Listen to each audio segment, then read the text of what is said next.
Hello students, welcome to Statisticspedia. Now today's topic it is probability. Now probability एक most important topic है आपके exam का जो maximum weightage cover करता है. So here how we will cover the section is कि यहाँ मैंने इस chapter को 2 parts में divide किया है. One is कि जहाँ पे हम बिल्कुल basic level से move करेंगे covering all the laws of probability with the help of the questions and first section में हम कंडीशनल प्रोबेबिलिटी तक सारे क्वेश्चन सॉल्व करेंगे और जितनी भी इनइक्वालिटीज है जैसे बूल्स इनइक्वालिटी है उसको क्वेश्चंस में कैसे इंप्लीमेंट करना है ये देखेंगे. सेकेंड वाला जो पार्ट होगा वो आपका base rule and total probability पे क्वेश्चंस होंगे as well as some advance level of questions होंगे on probability. So this is how we divide this chapter because ये एक बहुत अच्छा चैप्टर है, इंपॉर्टेंट टॉपिक है और मैक्सिमम वेटेज जो है वो ये कवर करता है. तो आज का जो टॉपिक है वो ऑल फ्रॉम बेसिक है टिल कंडीशनल प्रोबेबिलिटी तक हम सारे क्वेश्चन सॉल्व करेंगे moving from zero level, from beginners level to advance level. So let's start with it. First of all students, यहाँ मैंने इस चैप्टर को समराइज किया है कुछ की पॉइंट्स में which are very very helpful, which will be very very helpful to solve the questions, right? तो briefly मैंने इसको जितना short में मैं इसको summarize कर सकती थी वैसे मैंने key points जो हैं वो बनाए हैं. So quickly हम इस पे go through करते हैं then we move on to the objective section. देखिए सबसे पहले है mutually exclusive. इसके बहुत सारे names होते हैं जैसे disjoint है, incompatible है. म्यूचुअली एक्सक्लूसिव मतलब जब कुछ भी कॉमन नहीं है तो that will be equals to 5 और आपको पता है इम्पॉसिबल इवेंट की जो प्रोबेबिलिटी होती है वो 0 होती है. सो ये जो है ये एक फॉर्मूला है, एक एक्सप्रेशन है फॉर जो किसको रिप्रेजेंट करता है म्यूचुअली एक्सक्लूसिव इवेंट्स को. एग्जॉस्टिव इवेंट्स मतलब टोटल इवेंट्स, मतलब जब आप दो इवेंट्स या दो सेट्स का यूनियन करोगे तो आपको सैंपल स्पेस मिलेगा और आपको पता है कि we have an axiom of certainty, axiomatic approach जिसमें एक्सियम ऑफ सर्टेनिटी होता है, प्रोबेबिलिटी ऑफ सैंपल स्पेस 1 होता है.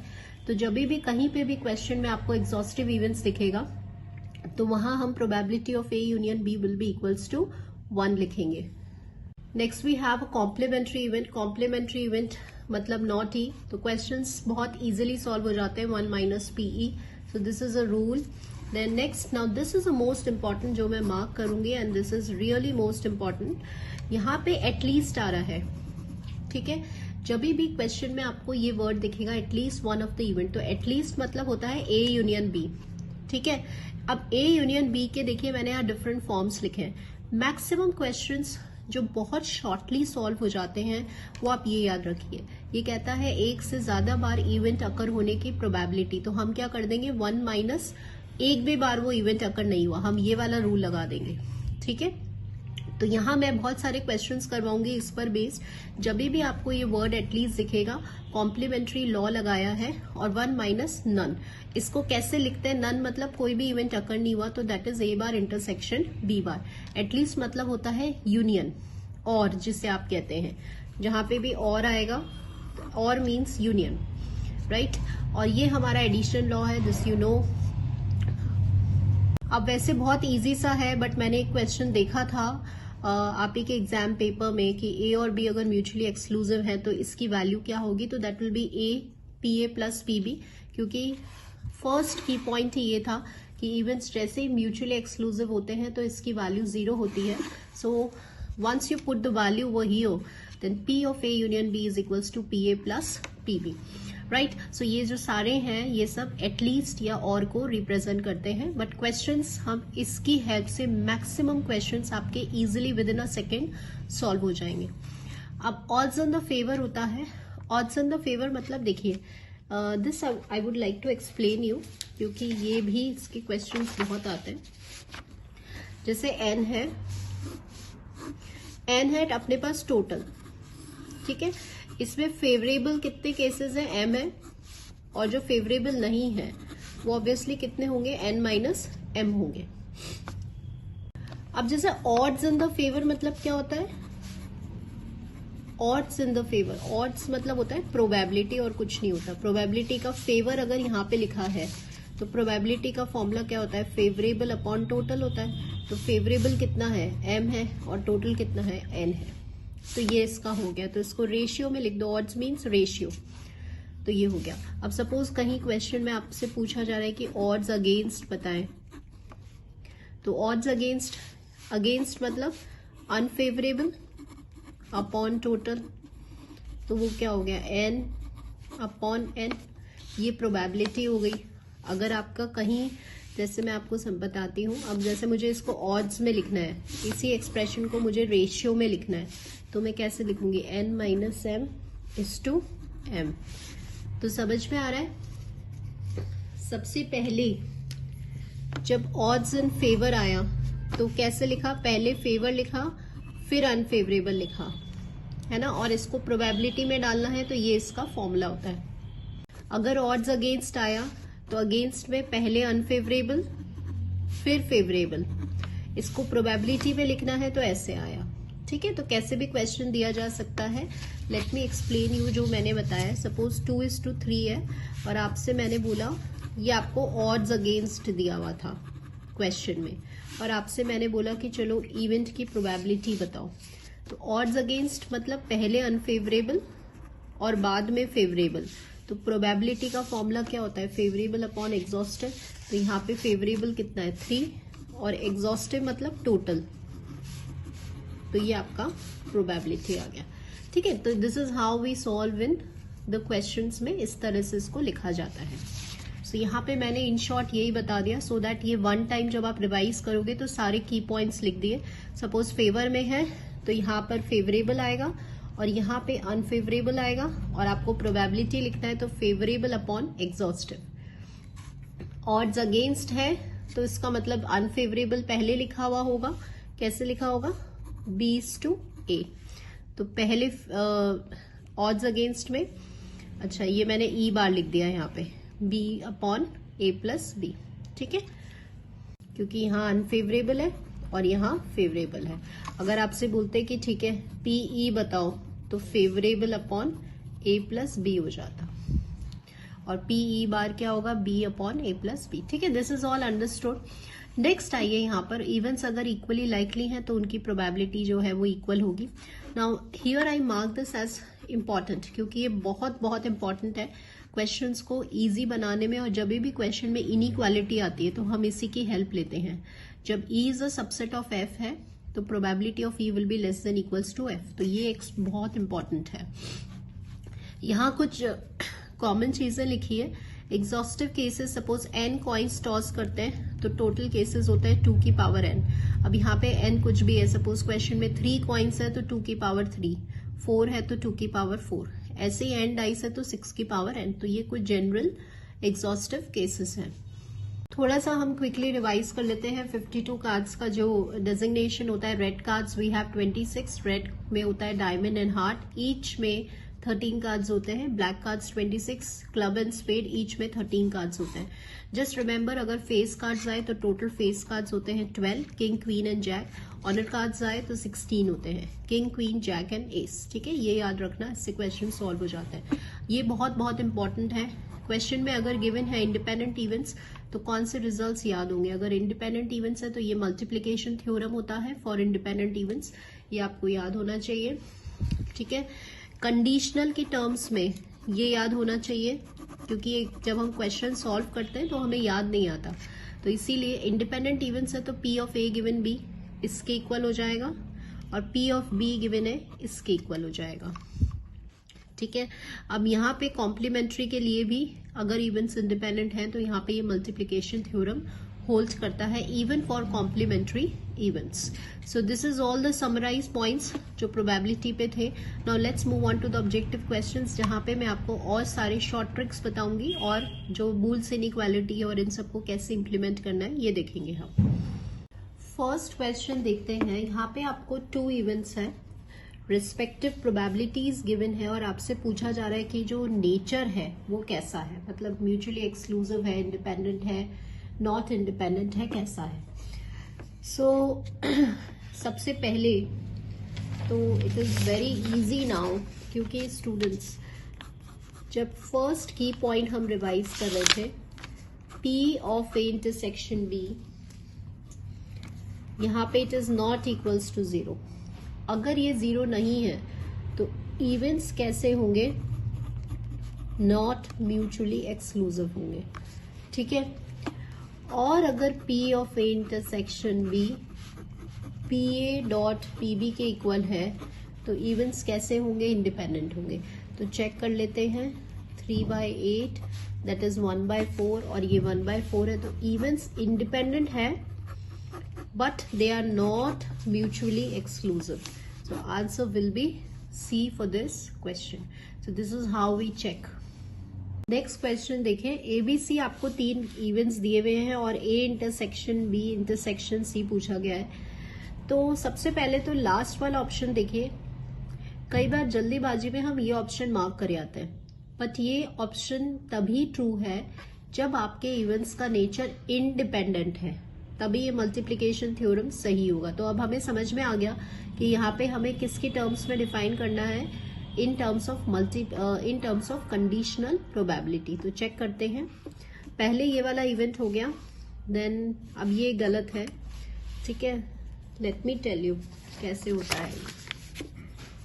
जैसे A intersection B intersection C है, तो यहां पर देखिए अगर कंडीशनल की टर्म्स में लिखना है, सपोज ये वाला इवेंट हो गया आपका, ठीक है, तो फिर B इवेंट होगा जब पता है कि ये इवेंट हो गया। अब आपके 2 इवेंट्स हो गए A और B, तो कैसे लिखोगे, C A इंटरसेक्शन B, इस तरह से लिखा जाता है, ठीक है। तो पहले आप ऑप्शंस देखें, जैसे ये C हुआ था तो यहाँ कैंसिल क्यों हुआ था, क्योंकि यहाँ पे लास्ट वाले में इंटरसेक्शन में आएगा, ठीक है। ऐसे ये भी कैंसिल हो गया। एक बार ये चेक कर ले, B इवेंट हो गया, B की टर्म्स में लिखना है, तो देखें B इवेंट हो गया, फिर A गिवन B, क्योंकि ये हो चुका है, अब 2 इवेंट्स हो गए, तो C A इंटरसेक्शन B। तो यहाँ पे ये वाला ऑप्शन जो है वो आपका करेक्ट आंसर है। सो दिस इज हाउ, तो हमारा यहाँ पे 2 थ्योरम्स रिवाइज हो गया। अगर क्वेश्चन में देता इंडिपेंडेंट इवेंट्स तो ये आंसर होता, क्वेश्चन में कुछ भी नहीं दिया हुआ है तो हमने इसको एक्सप्रेस कर दिया, ये मल्टीप्लिकेशन थ्योरम हो गया for dependent events, and this is how we can express. Next question देखिए, the probability that both S and T occurs, both मतलब होता है इंटरसेक्शन, ठीक है। तो S occurs but T does not, S हो रहा है लेकिन T नहीं हो रहा, T occurs but S does not, S नहीं हो रहा लेकिन T हो रहा है, ऑल इक्वल टू P, सबकी प्रोबेबिलिटीज आपको ये गिवन है क्वेश्चन में। आपसे पूछ रहे हैं आइदर S और T अकर्स, और मतलब होता है यूनियन, ये हमें आंसर निकालना है, तो let's find it out. Suppose अगर स्टूडेंट्स ये वाला है वेन डायग्राम में, तो यहाँ पे देखिए S है, तो S हो रहा है, T नहीं हो रहा, यहाँ पे अगर T है तो S नहीं है, ठीक है, ये हमें पता होना चाहिए। तो सपोज अगर हम S की बात करते हैं, तो ये S किस किस से बना है, ये बना है इससे और इससे, तो मुझे PS निकालना है, तो S इंटरसेक्शन ये सारी वैल्यूज P था, तो P प्लस P हो गया 2P, तो PT भी बहुत इजी है, वो भी 2P होगा। निकालना क्या है, यूनियन, तो यहाँ आप एडिशन थ्योरम यूज कर सकते हो, PS plus PT minus P of S intersection this, तो ये हो गया आपका 3P। तो समटाइम्स ऐसे क्वेश्चंस भी आते हैं, तो आंसर हो गया आपका 3P for this question. Next देखिए, a card is drawn from 52 cards, person bets that it is a spade, और मतलब यूनियन आ गया, the odds against his winning bet is what. तो ऑड्स मतलब मैंने आपको बोला था रेशियो, मैंने यहाँ पे हर टाइप के क्वेश्चंस इंक्लूड करें, circular arrangement, Boole's inequality, conditional probability, तो बिल्कुल ध्यान से समझिएगा, क्योंकि ये कॉन्सेप्ट जो है वो क्वेश्चंस की हेल्प से ही समझा जा सकता है, ठीक है, स्किप नहीं करना है वीडियो को। So let's understand this question now. This is a question, ठीक है, तो स्पेड मैंने S लिख दिया, एस मैंने A लिख दिया, तो स्पेड में से एक ही कार्ड निकालना है, तो स्पेड के होता है 13 कार्ड्स होते हैं, एस 4 होते हैं, और कॉमन कितना होता है, इतना होता है, ठीक है। अब यहाँ पे और है, तो पर्सन ने बेट लगाई, तो और क्या होगा, PS एडिशन थ्योरम प्लस, इसमें कैंसिल नहीं करना है आपको, इसका बेस सेम रखना है, ठीक है, कैलकुलेशन इजी के लिए होता है ये, PS plus PT minus this, अब ये बेस सेम हो गया, तो ये आपका हो गया 16/52, तो ये हो गया 4/13। तो ये आ गई प्रोबेबिलिटी। अब मुझे अगेंस्ट में लिखना है इसको। तो ये जो प्रोबेबिलिटी है ना, ये है फेवरेबल अपॉन टोटल। स्टार्टिंग में मैंने आपको बताया था ऑड्स मतलब होता है रेशियो, और अगर अगेंस्ट है तो पहले अनफेवरेबल लिखिए, इस टू फेवरेबल लिखिए। तो फेवरेबल कितना है 4, अनफेवरेबल कितना होगा, टोटल में से इसको माइनस करेंगे 9, तो क्या आया 9:4। तो देखिए so answer will be this. So this is how we solve this question. ठीक है, let A and B be the two events, P A bar given है, इंटरसेक्शन बी गिवन है, और ए इंटरसेक्शन बी बार निकालना है। अगर Venn diagram का concept clear है, जो अभी अभी समझाया था ये वाला, तब तो 1 सेकेंड में आप इसको सॉल्व कर लेंगे। नहीं क्लियर तो फिर वापस बना के देखते हैं कि क्या गिवन है और कैसे निकालना है। देखिए this is A, this is B, and A intersection B bar मतलब ए है और बी नहीं है, तो ये वाला पार्ट हो गया। ठीक है, अब अगर मुझे ये निकालना है पी ए में से, इस पूरे में से इसको माइनस करते हैं, तो क्या आएगा, P A intersection B bar आ जाएगा। Now what is P A? P A question में नहीं given, P A bar given है। कॉम्प्लीमेंट्री लॉ लगाओगे। क्या होता है कॉम्प्लीमेंट्री लॉ? ये होता है।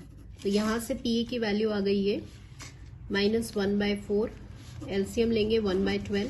So answer for this question will be 1/12। This is how we solve this question. Next question देखिए, let A and B be the two events, probabilities आपको गिवन है और आपको P of A union B जो है वो find करना है। तो यहाँ पे जब दोनों पे बार है तो इससे हमें कौन से लॉ को यूज करना है, डी मॉर्गन्स लॉ को। तो ये आपको क्विकली स्ट्राइक करना चाहिए कि ए यूनियन बी है, दोनों प्रोबेबिलिटीज गिवन है, तो हमें एडिशन लॉ को यूज करना है। सो उसमें डी मॉर्गन्स लॉ की हेल्प से हम वैल्यू निकालेंगे। So let's find it out. So students, यहाँ पे आप देख रहे हैं कि इसकी वैल्यू अगर आप डी मॉर्गन्स लॉ लगाते हैं तो वो ये होता है, this is the De Morgan's law. ठीक है, and this is equal to what, complementary law से ये। तो we need to find this value. तो ये वैल्यू कैसे निकल जाएगी आपकी, 1 माइनस जो क्वेश्चन में वैल्यू गिवन है, तो ये आपका वैल्यू हो जाएगा 0.25। ठीक है, अब हम यहाँ पे एडिशन लॉ लगाएंगे तो 0.7, 0.4 minus 0.25. So once you will solve this, you will get the answer as 0.85. So answer will be this. Next question देखिए, 2 dice are thrown simultaneously. What is the probability that sum of the numbers appear on them is a prime number?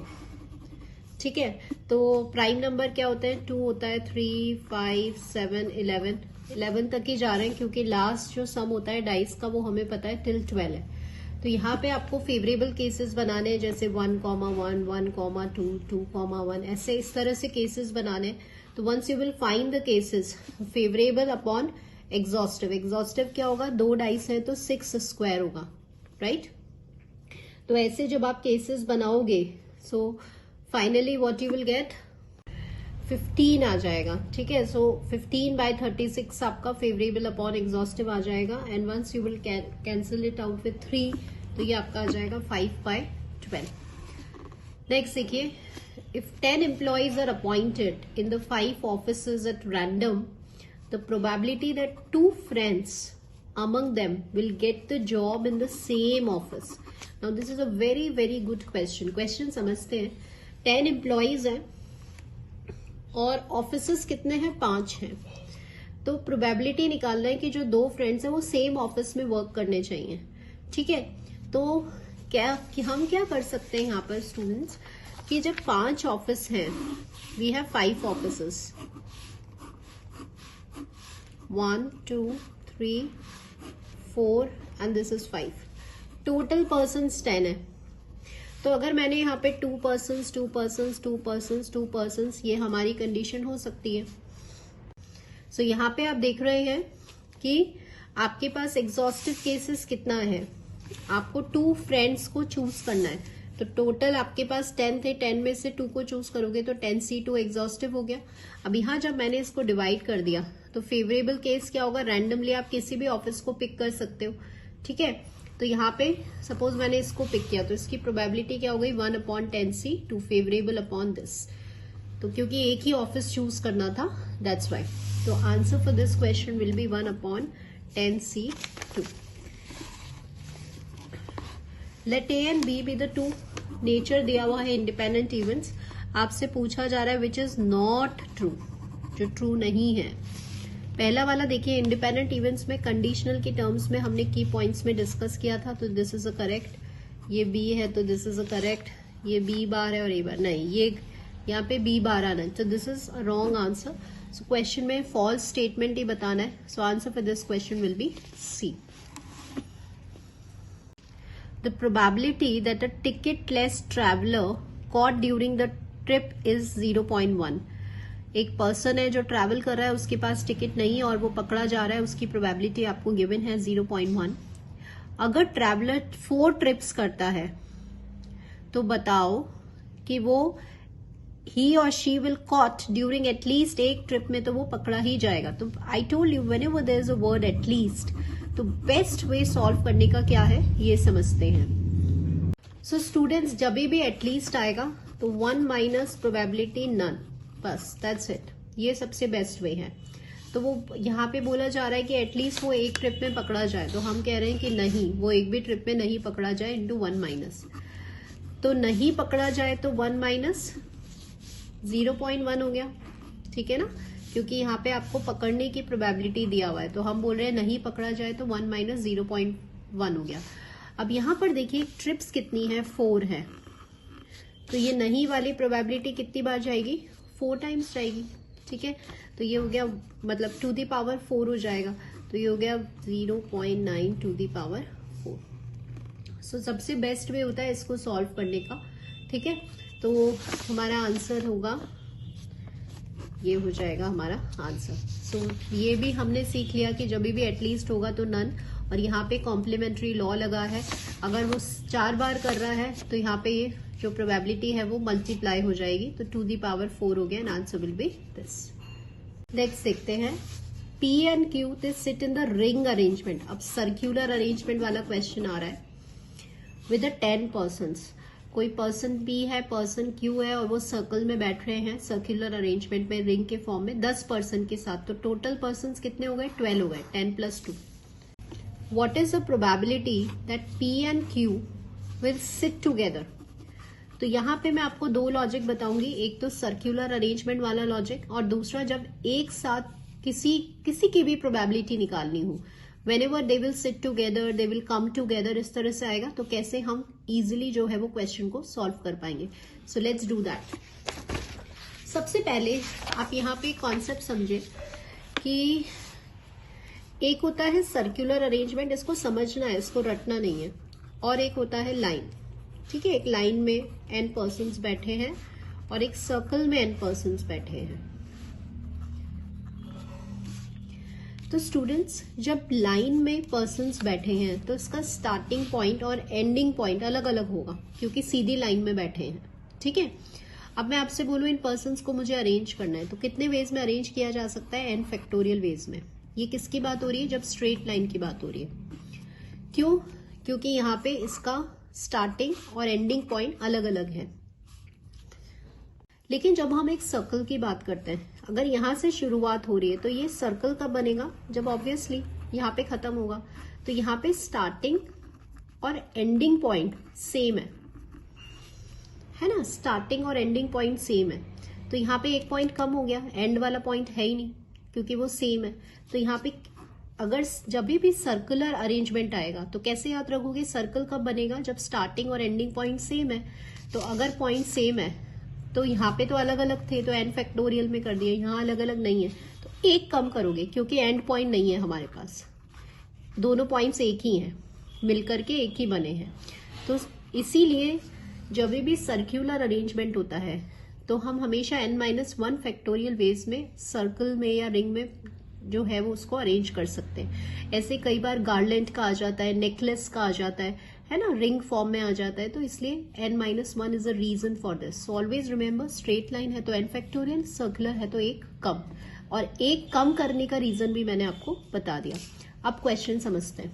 पहला logic तो ये था, ठीक है, ये n-1 वाला।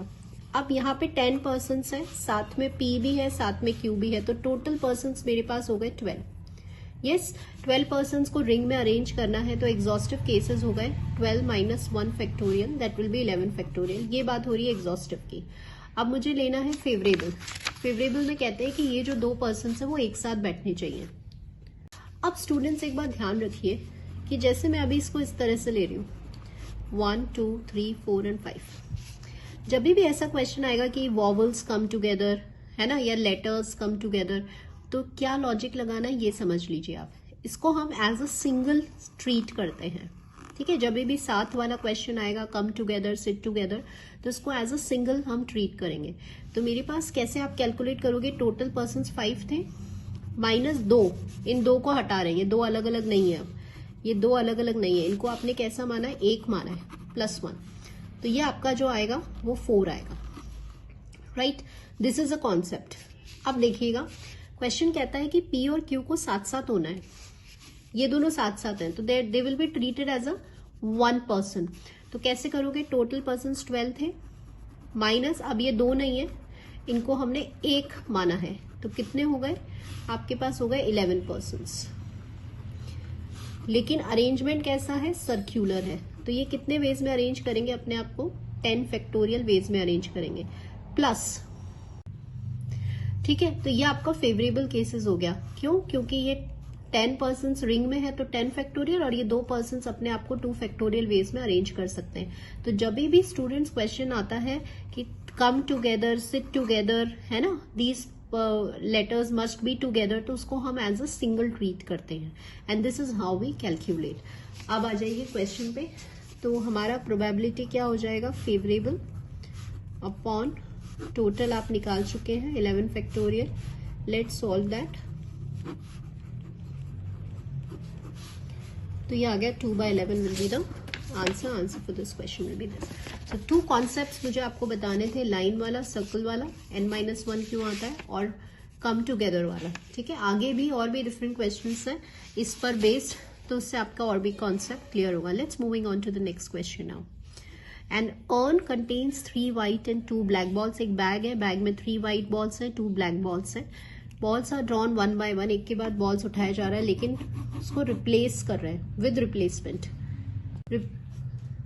Replacement मतलब उठाया और वापस रख दिया। What is the probability that black ball appears at first at the 4th draw? ठीक है, क्वेश्चन समझते हैं क्या है। Very simple question. क्वेश्चन में है कि ये फर्स्ट ड्रॉ है, ये सेकंड है, ये थर्ड है एंड ये फोर्थ है। क्वेश्चन कहता है कि 4th ड्रॉ में पहली बार कौन सी बॉल आनी चाहिए, ब्लैक बॉल आनी चाहिए। तो इसका मतलब पहले 3 ड्रॉ में कौन सी बॉल आई होगी, व्हाइट आई होगी, ठीक है। अब आप बॉल को उठा रहे हो और फिर रख रहे हो, तो व्हाइट बॉल की प्रोबेबिलिटी क्या हो जाएगी, 3/5, 3/5, 3/5। और लास्ट वाले ड्रॉ में ब्लैक थी, तो ब्लैक की क्या हो जाएगी, 2/5। तो नीचे तो 625 हो गया, डिनोमिनेटर 9, 27 2 54 हो गया। तो आंसर आ गया आपका 54/625। नेक्स्ट क्वेश्चन देखिए। For any 2 events, which of the following condition holds true? Now, I'll mark this as a very very good question, क्योंकि मैं इसमें आपको बहुत सारे कॉन्सेप्ट सिखाऊंगी इस सिंगल क्वेश्चन के अंदर। यहाँ पे देखिए इनइक्वालिटी का कॉन्सेप्ट आ रहा है, ठीक है। वंस अब बिल्कुल अच्छे से समझिएगा, यहाँ पे बूल्स इनइक्वालिटी का एक कॉन्सेप्ट आएगा और एक इनइक्वालिटी का क्वेश्चन आएगा। देखते हैं, इसमें ऑप्शंस में जाने की कोई जरूरत नहीं है आपको। आपने देख लिया कि यूनियन आ रहा है, इंटरसेक्शन आ रहा है, दैट्स इट। तो वहीं से हम इसको समझेंगे। सी स्टूडेंट्स, की पॉइंट्स अगर आपने ध्यान से समझा है तो वहां मैंने एक की पॉइंट मार्क किया था कि when E is a subset of F, तो P E will be less than equals to P F. तो जब भी इनइक्वालिटी का कॉन्सेप्ट है, ये लॉजिक लगाना है। अब आपको ये समझ में आ रहा होगा कि क्यों मैंने इसको मार्क किया था, और ये भी समझ में आ रहा होगा कि जब भी इनइक्वालिटी आएगी तो सबसेट वाला कॉन्सेप्ट जाता है मैक्सिमम क्वेश्चंस के अंदर। आप समझिएगा, ये हमें पता है वेन डायग्राम, और हमें क्या पता है कि G intersection H is a subset of G, and G intersection H is a subset of H. This we know, right? Now applying this logic, तो क्या हो रहा है? Probability of G intersection H will be less than equals to PG, and probability of G intersection H will be less than equals to PH. ये हमारी पहली statement आ गई, ठीक है. Why I'm saying don't look over the question, क्योंकि हमने देख लिया इंटरसेक्शन और यूनियन के लॉजिक से, तो उसी को अप्लाई करेंगे. और हम क्या जानते हैं? बेसिक चीज हम पहले तो ये जानते हैं, और व्हाट वी नो कि G किसके अंदर होता है? इसके अंदर होता है. और H किसका सबसेट होता है? यूनियन का सबसेट होता है. अगेन सबसेट वाला कॉन्सेप्ट आ गया, तो ये आपके पास ऐसा हो गया और ये आपके पास ऐसा हो गया. तो ये हमारे पास एक रिलेशन और आ गया, है ना. तो हमें ये समझ में आ गया इसमें H, अच्छा PG की टर्म्स में, ठीक है. तो यहाँ पे हमें ये समझ में आ गया कि PG इससे बड़ा है और PG इससे छोटा है. देखो मैं रिजल्ट एक बार कंबाइन करती हूँ. PG आपका छोटा है इससे और बड़ा है इससे, है ना. ये वाला लॉजिक है. अब यहाँ पे PG प्लस PH भी आ रहे हैं क्वेश्चंस में. अब आप समझिए, देखिए ये जो अभी हम करने जा रहे हैं वो एक बुल्स इनइक्वालिटी का एक पार्ट है, ठीक है. कई बार as a form of inequality भी आ जाता है, कई बार क्वेश्चंस में इम्प्लीमेंटेशन भी आ जाता है. वो क्या है कि union of this will be less than equals to summation of this. इसका मतलब क्या है? मैं इसको ऐसे समझाती हूँ. जैसे G यूनियन H है, तो ये लेस देन हो जाएगा PG प्लस PH से. सपोज A यूनियन, अब ये कहीं पे भी आ सकता है, तो ये लेस देन हो जाएगा PA plus PB plus PC से. तो ऐसे ये n इवेंट्स के लिए डिफाइन है. I is varying from 1 to n. This is a concept of Boole's inequality, ठीक है. अब यहाँ पे जब आप आ रहे हैं तो ये यूनियन है. I told you right now union. तो ये union using that concept will be less than equals to this. तो आप देख रहे हैं ये मुझे लास्ट स्टेटमेंट बिल्कुल मैच कर गया. So answer for this question will be this. तो मुझे आपको ये इसलिए समझाना था कि whenever the concepts will be in terms of inequality, हमेशा सबसेट वाले कॉन्सेप्ट से क्वेश्चन जो है वो सॉल्व हो जाता है. Moving on to the next question. यहाँ पे दो इवेंट्स गिवन है और F गिवन कंडीशनल प्रोबेबिलिटी है, इंटरसेक्शन F बार है और P निकालना है. So let we solve this first. देखिएगा. सो अभी हम सबसे पहले इसको एक्सप्रेस कर लेते हैं. अगर आपको वेन डायग्राम से समझ में आ रहा है तो वेन डायग्राम जरूर बनाइए, क्वेश्चन को गलत नहीं करना है. ये है इंटरसेक्शन F बार, ठीक है. ये है इंटरसेक्शन F. इसकी वैल्यू अगर आपको निकालनी है तो PE में से माइनस करना होगा ऐसा, and that will be equals to 0.2. Problem यह है कि हमारे पास ये वैल्यूज नहीं है, तो ये ऑब्वियसली यहां से आएगी. आप यहाँ पे कंडीशनल का फॉर्मूला लगा रहे हैं upon PE that is equals to 0.3. तो इसका वैल्यू मिल गया आपको 0.2. So PE 0.7 equals to 0.2. So PE will be equals to 2 by 7 will be your answer for this question. Now, अब जो क्वेश्चन है उसका लॉजिक समझिएगा. कैसी भी टाइप का क्वेश्चन आए, if you know this concept ना, तो आपको इजीली क्वेश्चन आएगा. क्वेश्चन कह रहा है कि number is selected from 1000 natural numbers. What is the probability that it will be a multiple of 5 और 9. और है तो समझ में आ गया, यूनियन निकालना है. बट यहाँ question is very easy, but आपको सिर्फ इतना सा समझाना है कि जैसे 1000 है, 5 का मल्टीपल, 1000 नेचुरल नंबर्स में से वो नंबर्स ढूंढने जो 5 के मल्टीपल हैं, वो नंबर्स ढूंढने जो 9 के मल्टीपल्स हैं. कैसे इन टाइप के क्वेश्चंस को सॉल्व करना है, मल्टीपल्स वाले क्वेश्चन, तो ये देखते हैं. सपोज अगर हमें 5 में ढूंढना है कि ऐसे कितने नंबर्स हैं जो मल्टीपल्स होंगे 5 के, ठीक है. अभी हमें नहीं पता, तो हमें पता है कि 5, 10, 15, और आप क्या करिए, 1000 है ना, तो 1000 की रेंज में आपको लास्ट नंबर ढूंढना है कि कौन सा डिविजिबल है, मल्टीपल है आपके 5 का, तो 1000 है मल्टीपल 5 का, तो ये लिख दिया। अब मुझे यहाँ पे टोटल नंबर फाइंड करना है कि कितने नेचुरल नंबर्स हैं 1 से लेकर 1000 में जो मल्टीपल्स हैं 5 के। तो कैसे करोगे, ये जो लास्ट नंबर है इसको जिसका भी ढूंढ रहे हैं, अभी हम यहाँ 5 का ढूंढ रहे हैं तो ये मल्टीपल हो गए, तो 200 नंबर्स ऐसे हैं जो 5 के मल्टीपल्स हैं। अब मुझे प्रोबेबिलिटी निकालनी है इस इवेंट की, तो favourable upon total, don't cancel this, base same रखना है हमें। ऐसे 9 में ढूंढना है, तो 9 है 18 है, इतना मत लिखिए, बस लास्ट नंबर देख लीजिए, तो जैसे 999 हो गया। अब इसमें मुझे देखना है कितने नंबर्स हैं, तो इसको आप डिवाइड कर दीजिए, तो इतने नंबर्स ऐसे हैं नेचुरल नंबर्स जो 9 के मल्टीपल्स हैं, तो इसकी प्रोबेबिलिटी हो जाएगी 1000। क्योंकि हमें यूनियन फाइंड करना है तो इसमें ए इंटरसेक्शन बी भी निकालना होगा।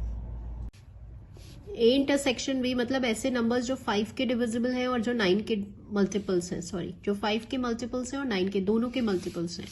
तो कैसे, 9 5 45, 9 में भी 9 का भी मल्टीपल है 5 का भी, लेकिन हमें लास्ट नंबर पे फोकस करना है, तो लास्ट नंबर हो जाएगा आपका ये 9 का भी मल्टीपल है 5 का भी, लेकिन कितने नंबर्स हैं, तो इसको 9 इंटू 5 से करेंगे आप, 22 नंबर्स हैं, तो इसकी प्रोबेबिलिटी क्या आ जाएगी, फेवरेबल अपॉन टोटल। तो ऐसे सॉल्व करते हैं, ठीक है। अब यहाँ पे एडिशन रूल लगाना है बस, और कुछ नहीं करना। तो ये हो गया 200 111, बेस आपने कैंसिल नहीं किया था इसलिए आपको इजी हो जाएगा। एंड ऑन सॉल्विंग ये आ रहा है 289 1000 0.289 विल बी योर आंसर। अच्छा, राउंड ऑफ किया है, ठीक है। तो 0.289 था, राउंड ऑफ करोगे तो 0.29 आएगा, and answer will be this for this question.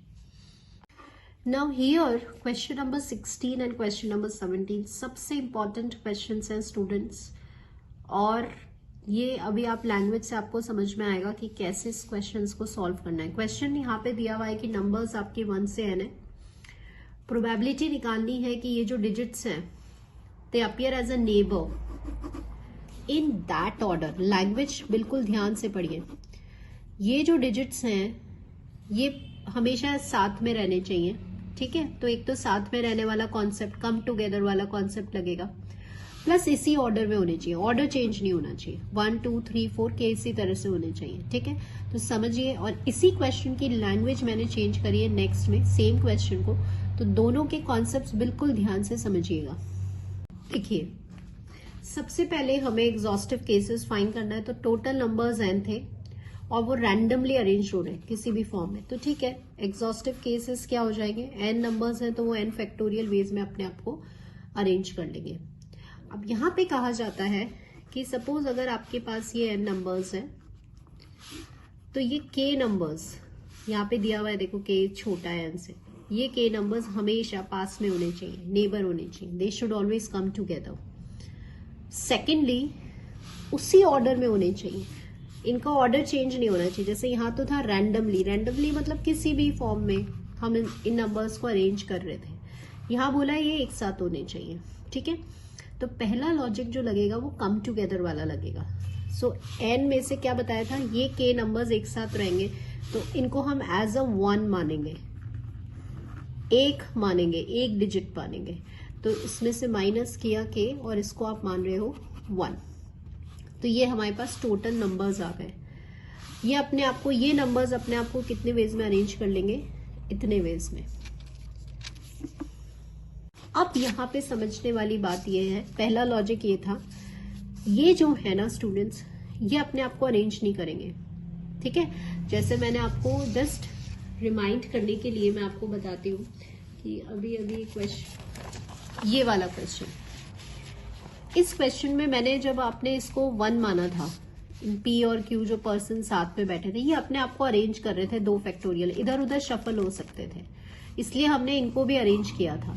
यहाँ पे ये अरेंज नहीं होंगे ड्यू टू दिस वर्ड कि उसी ऑर्डर में आने चाहिए, तो ये फेवरेबल हो गया अपॉन टोटल, तो ये इसका आंसर हो गया, ठीक है। तो देखें इधर, अच्छा ऑप्शन में नहीं है, तो answer will be none of these. Next question देखें, नंबर्स जो हैं they are arrange in a random order, ठीक है। The probability that these digits appear as a neighbour, same question just to make you understand, क्योंकि यहाँ पे same question है, यहाँ मैंने बोल दिया ऑर्डर, इसी ऑर्डर में आने चाहिए, इसको चेंज नहीं होंगे, ये शफल नहीं होंगे, ये अपने आप को अरेंज नहीं करेंगे। यहाँ मैंने सिंपल वर्ड बोला है एज अ नेबर, बस पड़ोसी होने चाहिए। तो क्या चेंज आ रहा है, क्या चेंज आ रहा है, ये तो एज इट इज रहेगा, है ना, n माइनस के प्लस 1 फैक्टोरियल, क्योंकि ये साथ साथ है। अब ये यहाँ पे इसने कहीं नहीं बोला कि ऑर्डर में होने चाहिए, बस पास पास होने चाहिए। तो ये अपने आप को कितने वेज में अरेंज करेंगे, k फैक्टोरियल वेज में, upon total that will B n factorial. तो आंसर विल बी, अच्छा अब आंसर सी में दिया हुआ है इसमें, ठीक है। तो कैसे करेंगे, यहाँ पे आपको पता है, इसको आप लिख दोगे n माइनस के प्लस 1 n माइनस के factorial, k factorial upon n factorial, है ना। n फैक्टोरियल का फॉर्मूला होता है n into n minus 1 factorial. तो ये हो गया आपका n माइनस के प्लस 1।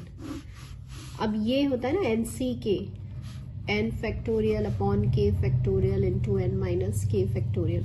तो ये जो पूरा वैल्यू है स्टूडेंट्स, ये आपका हो जाएगा एन सी के। सो this is the most important जो मैं आपको समझाना चाह रही थी, इसके कॉन्सेप्ट। एक तो कम टुगेदर वाला, और कब शफलिंग करनी है कब नहीं करनी, कब ये वाला यूज करना है और कब नहीं करना, ठीक है। तो ये आपका हो गया n माइनस के प्लस 1 एन सी के answer, this is the answer. Next question देखते हैं, odds in the favour of an event 2:1, ratio दिया हुआ है। Odds in the favor of A union B, again ratio दिया हुआ है।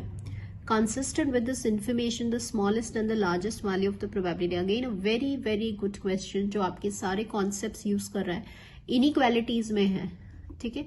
बट दिस टाइम को यूज करके ये आंसर लेकर आना है, तो बहुत अच्छे से समझिएगा, this is a very good question. Question में दिया हुआ है odds in the favor of an event 2:1। तो आई टोल्ड यू, जब ये रेशियो दिया हुआ होता है तो ये होता है फेवरेबल, क्योंकि फेवर है, और अनफेवरेबल। प्रोबेबिलिटी में जब कन्वर्ट करते हो तो 2 अपॉन दोनों को ऐड करिए, 2 + 1, तो ये 3 हो गया, ठीक है। ऐसे ए यूनियन बी है, फेवर है, तो ये फेवरेबल अपॉन एग्जॉस्टिव, एग्जॉस्टिव में ऐड होगा, तो ये आपको गिवन है। आपको यहाँ पे पीबी की लार्जेस्ट और स्मॉलेस्ट वैल्यू निकालनी है, ठीक है। तो फर्स्ट जो क्लिक करता है वो ये करता है कि एडिशन रूल, क्योंकि यूनियन दिया हुआ है, तो लेट्स अप्लाई दैट। और यहाँ पे ये वैल्यू हमें पता है, एज वेल एज ये वैल्यू हमें पता है। So here on solving,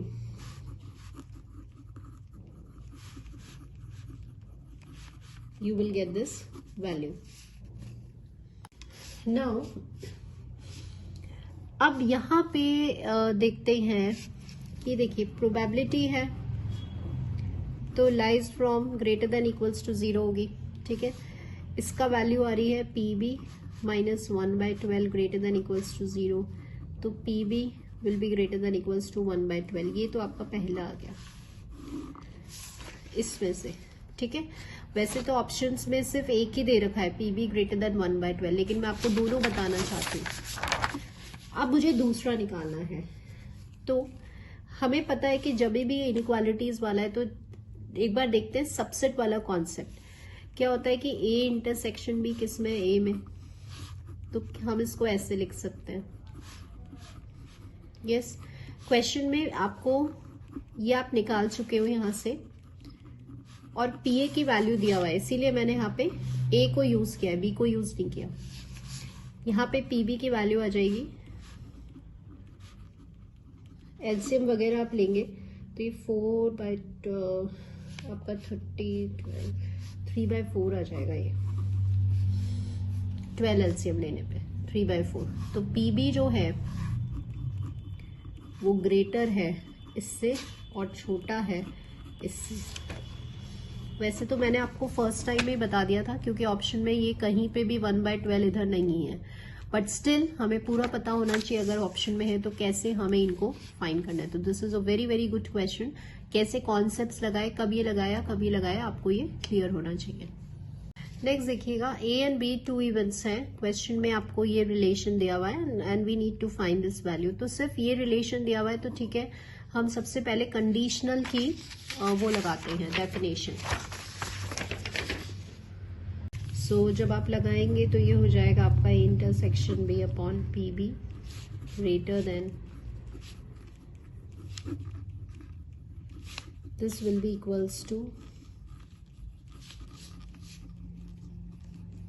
this।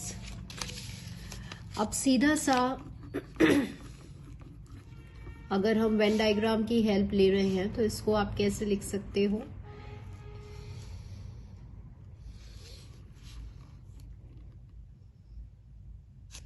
इसमें मैंने कुछ ए बार था ये, तो इसको आप लिख सकते हैं P B minus P of A intersection B, और ये इधर आ जाएगा तो ट्वाइस हो जाएगा। इसको डिवाइड करते हैं, प्रोबेबिलिटीज एक तरफ ले रहे हैं, नंबर एक तरफ, तो ये आपका कंडीशनल की वो हो गई definition. So answer should be this for this question, greater than equals to. Next question देखें, the club has 12 members consisting of 6 men and 6 women. A committee of 5 is to be formed, and the probability that committee will consist of 2 men and 3 women. ठीक है, तो combinations का है, बहुत easy है, but मैं यहाँ पे आपको सॉल्व करने के लिए मैंने ये बताया कि सो दैट मैं आपको शॉर्टेस्ट ट्रिक बता पाऊँ हाउ टू सॉल्व। 12 में से 5 पर्सन्स हैं, तो ये हमें आता है एग्जॉस्टिव केसेस 12C5। ठीक है, मैं यहाँ पे आपको ये बताना चाहती हूँ कि कॉम्बिनेशंस में just now I told you कि हम फॉर्मूला लगाते हैं, क्या होता है n factorial k factorial n minus k factorial, ये नहीं लगाना है। शॉर्टेस्ट वे क्या है, 12 को आप लिखोगे 5 कम, मतलब 5 नंबर्स लिखोगे, यहाँ जो होता है उतने नंबर्स लिखने होते हैं, कैसे कम करके डिक्रीजिंग में, 12 11 10 9 8 इस तरह से। अब इस 5 को लिखोगे जब तक कि 1 ना आ जाए, यहाँ पे जो भी नंबर होगा उसको लिखोगे जब तक कि 1 ना आ जाए, तो कैसे 5 4 3 2 1। ठीक है, अब ये इसलिए इजी है, ये डायरेक्ट नंबर काटेगा, 4 3 12 5 2 10, दैट्स इट, ये नहीं लगाने फैक्टोरियल वाले। अब तो ये तो एग्जॉस्टिव हुआ। अब फेवरेबल देखो, 6 मैन थे, कितने चाहिए, 2 मैन चाहिए, 6 में से 2 चाहिए और 6 में से 3 चाहिए, तो कैसे करोगे फेवरेबल, 6C2 और 6C3। वापस ट्राई करो वो वाला, 6 में 2 है तो कितनी बार लिखना है, 6 को 2 बार, ऐसे 2 को कितनी बार लिखना है, जब तक कि 1 ना आ जाए।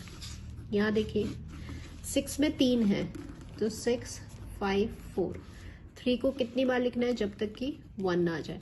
अब ये हमारे लिए इजी है, ये देखिए 3 16। तो अब आपका आता है फेवरेबल, तो फेवरेबल आ गया 15 ऊपर वाला, और ये आ गया 20 अपॉन एग्जॉस्टिव आ गया आपका 11 9 एंड 8। ठीक है, तो अब आप सॉल्व कर लें,